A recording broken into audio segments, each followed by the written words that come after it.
What's going on, guys? NealGuides here. Welcome back to another video. Now in today's video we got in the mind of an elite player. Another episode we have here. We got the Eyetracker as well, so if you want to see what I'm looking at, make sure to watch this video in 1080p. It's extremely important, that way you can see the Eyetracker. So you see that blob moving about? That's my eye movement. So I'm looking at Mbappe now, so it's basically tracking my eyes. And we're going to use a staple 4-4-2, nothing too extravagant. Everything's going to be on 5 just to keep things very simple and applicable. We've got the left mid and right mid to come back in defense, and the two CDMs will stay back while attacking. Again, nothing too extravagant. It's a staple 4-4-2. We're also playing a game. I think we're close to elite. I think this is the game for gold 1, I think, if I'm not mistaken. So hopefully we do get a tough opponent, because it's something, that situation you might find yourself in. So as you can see, we've got a really good opponent here. Now, I'll be honest, I'll be playing very aggressive this game. I'll be playing the 4-4-2 aggressively, and the key thing is people always say to me, can you play slow and can you play fast? Well, the way I like to see formations is formations always assist you, but at the end of the day, it's up to you as a player to decide how you want to play. Now, I like to play fast. When I record some of my videos, like in my tutorials, I play slower for obvious reasons, so you guys understand what I'm doing, but I'll walk you through what I'm doing. So we're going to change to attacking formation, and we're just going to press. You might see me use the offside trap. Now, I overuse the offside trap. You're also going to see me use fullbacks and centre back. Now, this seems like a good player. He's got a very good team. I hope he is a very good elite player. Fingers crossed he's maybe above elite, potentially even higher than that. Maybe even elite 2, elite 1. Hopefully, fingers crossed. Doing some skill moves, so that's a good indication right there. So far, he's a good player. So 4-4-2. The main benefits is you have the 4 midfielders and naturally cover most of the pitch. You're always going to have a passing option available, and you have a 4 striker. You have the quite wide formation. Quick thing to do is 1-2. So if, for example, you get the ball and you're in trouble, switch the ball, get the ball to your left mid or right mid, do a simple 1-2. That's it. All you got to do then is just pass the ball. You're going to create space in behind, uppers like that. We're going to just go dribble a little bit. We're going to look at my striker. I think that is, that's Lasagna, right? We're playing Nedved in centre mid because we just have to improvise, and why not? But yeah, we've got Nedved in centre mid, so this should be not bad. But we can just looking at Lasagna here. We're looking at Mbappe. He's playing an offside trap here, so you can be very wary about that. We do a drag back into the space. I don't know why he's committing so much. Oh, that was a delay there. I don't know why that happened. I tried to do a fake shot into Nedved. Perfect. 10 stand tackling means nothing, or slide tackling, should I say. You're going to do a ball roll. Pass out of box, we see Lasagna. No, we're going to L1 trigger to Lasagna. L1 trigger, pass to, oh, that was to Lasagna. So what I tried doing is the L1 trigger. In case you don't know what an L1 trigger is, an L1 trigger is how you push a player forward. So if you press the L1 button, that player will make a run going forward. So I'll show you an example when I get the ball back here. With a 4-4-2, the key thing is you don't want to overcommit because you only have 2 centre mids. So if you overcommit, there's Nedved doing Nedved type stuff. Again, this is why stand tackling is not that important. Look, as long as you time the stand tackles, you're going to win it no matter what the stand tackling stat is. Do a nice ball down the wing, touch with Politano, go back. Okay, now we see Allen outside. Okay, now we see Nedved. We're going to do an L1 trigger, so Nedved never makes a run going forward. Chip to Nedved or drag back away, drag back again, shield the ball. Oh, we lost the ball here. Now we're going to trap back with Nedved. Oh, we get the ball to Quadrado now. 4-back, centre back. Quadrado's faster than Messi. I haven't got to worry now. Again, 4-backs are always faster than his players. Okay, I got a bit unlucky there. I was able to recover in the end, but I got a bit unlucky. He actually almost barged me out. Again, we're in trouble here. Ball roll away from him and go back. If you ever get in trouble or you're getting pinned, just do a ball roll and just go away from your opponent. Again, through ball, L1 trigger down the wing. As you can see, if I face someone and I press L1, they make a run going forward. I don't know if you know that, but go back to the goalkeeper again now. If you're in trouble, just go back, look at the radar. I can see my left back. Now again, watch, get the ball here. I'm going to get my ball, my CDM, and then I'm going to trigger, for example, my right back to make a run going forward. You see that? All I'm doing is I'm pressing L1. If I press L1 to my right mid, see how he's making a run going forward? Now, that's also dragging his defender away. That gives me space inside. Remember, FIFA is also a game people don't look at as a game of deception. It's always about deceiving your opponent, making your opponent think you're going to pass someone, like an L1 trigger there. You know, it's all about creating space. You know, if you do an L1 trigger to your striker, so here I can be aggressive. This is the only, see, because I got 4-backs and centre back, although I teach you to be very conservative in my defensive videos, you can see with 4-backs, look how aggressive I can play. There's a nice offside trap. Thank God I didn't. I'm turn back that way. I'm going to go back inside again to trick him. Do a fake shot stop. We're going to do a lofted pass to the person. Fake shot stop again. Lofted pass. Didn't quite make it. No problem. We're going to run back here. Cut the passing lane here. Okay. Now we're, as I said, our back four is naked, but again, we've got the agility and balance, and we've got the 4-backs to recover. Nice dribbling there from Messi. Run and jockey, see, nothing too extravagant. Run and jockey, do a drag back here. Okay, see, he's pressing, L1 trigger there, let him go make a run forward. 1-2 again. Now that is my right back. I don't want to be running forward my right back. So I want my other right mid to make the run forward instead. So I'm going to trigger him. So it's all about being careful. It's kind of like a game of chess as well. You need to be careful which players you pull out of position. Sometimes other players in lower tiers, they'll try to push those players out of position, which it's not really risky. It's really risky if you do it, because if you make a mistake, you're in serious trouble. Now we can see Martinez, we can see Mbappe, we're going to see Lasagna, fake shot downwards. Oh, that was a really good tackle in the end. I think it might be an AI tackle here. Run and jockey, we're going to run back. We're going to play Ben Yedder offside, or Ben Yedder's offside. We're going to apply pressure, run and jockey. Again, fullback can recover very quickly.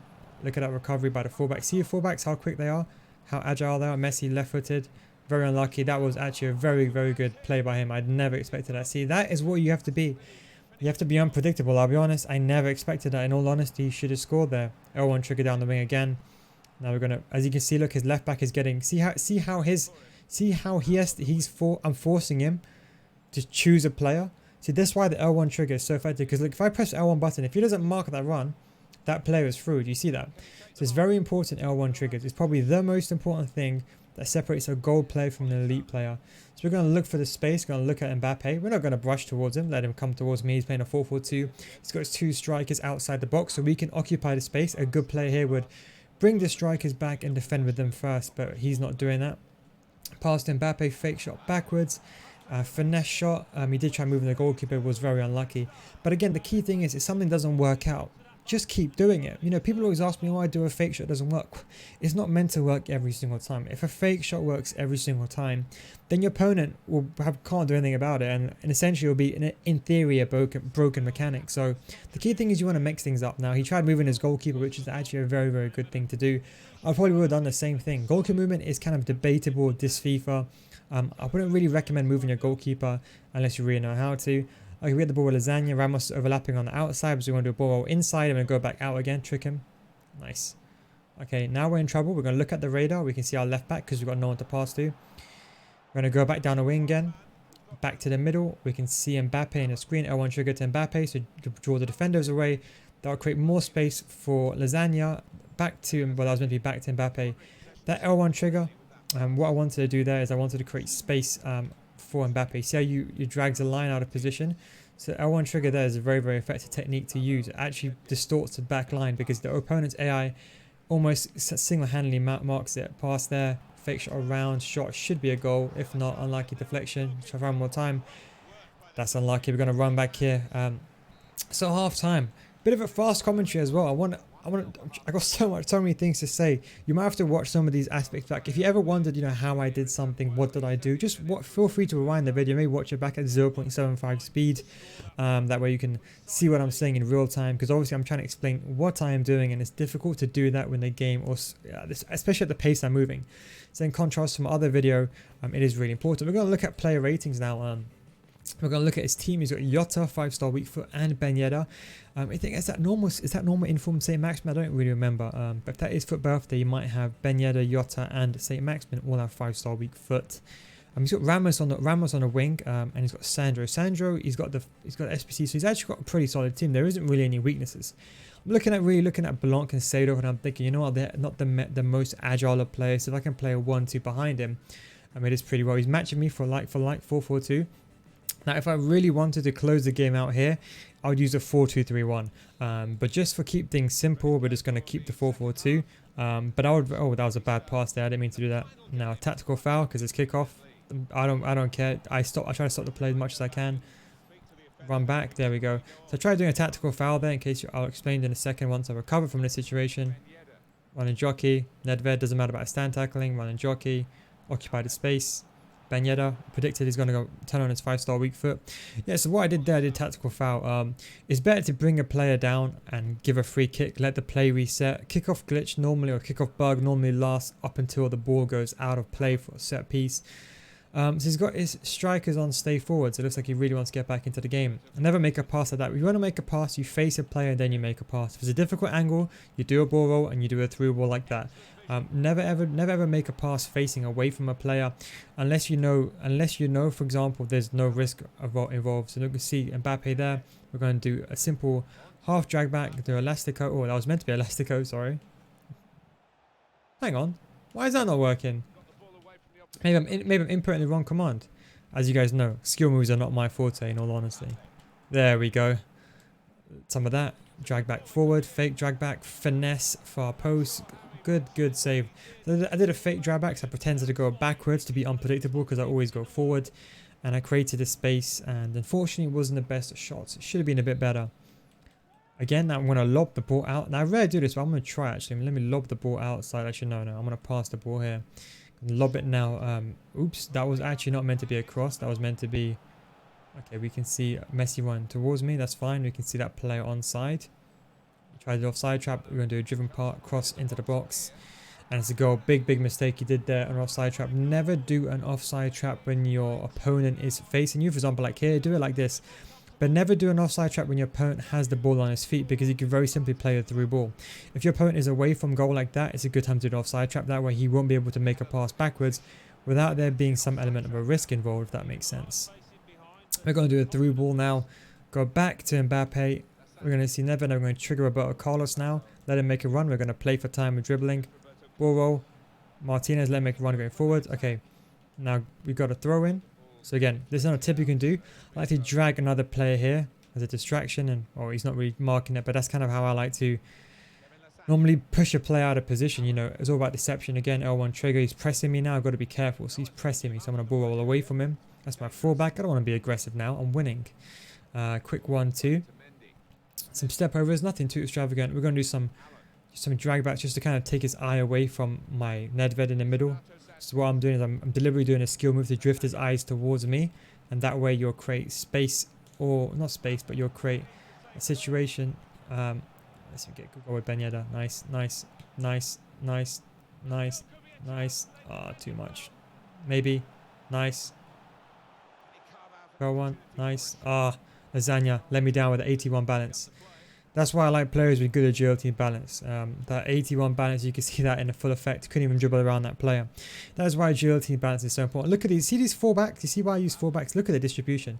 Even if I miss the ball like this, I can recover so quickly back with the fullbacks. I can play aggressive. I don't have to worry.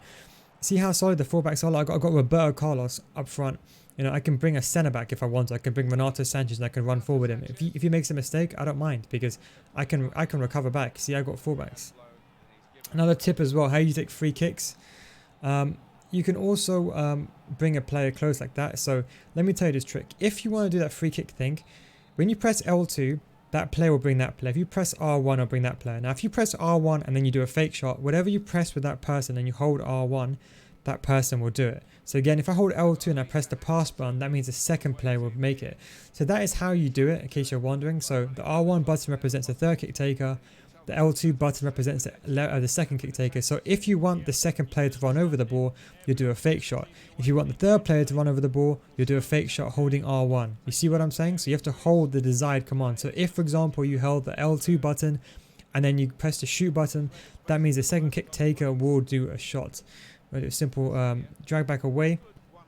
Okay, now we're in trouble. Again, I got a fullback to the back. I'm not worrying. Just run back here. Joke's on him. He's going to get caught. Probably thinking, oh my God. I'm going to run back here. Agility and balance, really important. Really important. As you can see, agility and balance very quickly jockeying into the space. Recovery, very important. 1-2 over here. We're going to Mbappe, try to play the pass to Martinez. He marked the run, no problem. Do another 1-2 now. Now he's got to mark 2 runs now. Is he going to mark both? No, he couldn't. Oh, very lucky there with interception. Run back with Nedved. Okay, now we're going to run back again with the centre backs. Run back, or fullback should I say. And I'm always anticipating. I'm always cutting the passing lanes, anticipating where he's going to go. We're going to do a quick pass backwards. This was honestly a very sweaty weekend league as well. I ended up getting elite on my other account. Thank God for that. For the premium team of the week packs. But it is a pretty sweaty weekend league in all honesty. But it was pretty. I'm pretty sure you guys had, I would say, maybe mixed emotions. I would say. I know some of you struggled. I also did struggle with delay, especially.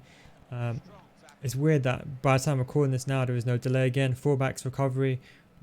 Look, I can recover. But Ben Yedder, where are you going to turn to? Fullback, centre back. Now you can see that was actually really good play from him. That was so nice. Really good play from him. What I tried doing, I tried sliding in the way. Okay, now we're winning.